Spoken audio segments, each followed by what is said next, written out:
এখন থেকে সাদা পোশাকে কাউকে গ্রেপ্তার করতে পারবে না পুলিশ। ডিবিতে থাকবে না কোনো আয়নাঘর এবং ভাতের হোটেল। এসব কথা বলেছেন স্বরাষ্ট্র উপদেষ্টা জাহাঙ্গীর আলম চৌধুরী। তিনি জানান, পাসপোর্টে পুলিশ ভেরিফিকেশন বাতিলের সিদ্ধান্ত হয়নি এখনো।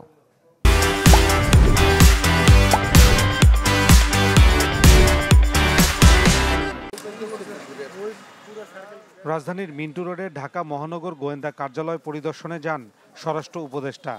কথা বলেন গণমাধ্যম কর্মীদের সাথে।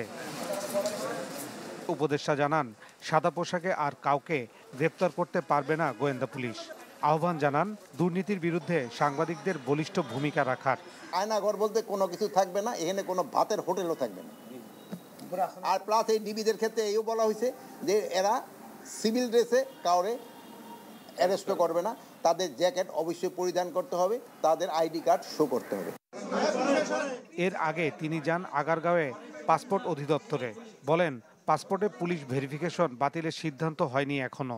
এক সময় চিন্তা করছিলাম যে ইডেই উঠাই দিব, ওই যে পুলিশ ভেরিফিকেশন শুধু আমরা কার্ডের উপরেই দিব, যেহেতু পুলিশ ভেরিফিকেশনের ক্ষেত্রেও কিন্তু জনগণে একটু ইসে থাকে, কি বলে, হ্যারাসমেন্ট হয়, যে পাইতে দেরি হয়, এই হয় সেই হয়, প্লাস পুলিশের সংখ্যা অনেক সময় কম। বাট এই যে রোহিঙ্গার যে সমস্যাটা বললেন, এই জন্য কিন্তু এইটা জিনিসটা উঠানো যাচ্ছে না। 1 ফেব্রুয়ারি থেকে অবৈধভাবে বাংলাদেশে অবস্থানকারীদের বিরুদ্ধে ব্যবস্থা নিতে হবে বলে জানিয়েছেন স্বরাষ্ট্র উপদেষ্টা। বলেন, সীমান্ত পরিস্থিতি নিয়ে মিয়ানমার সরকার ও আরাকান আর্মিদের সাথে যোগাযোগ রাখছে সরকার। ফয়সাল হোসেন, চ্যানেল 24, ঢাকা।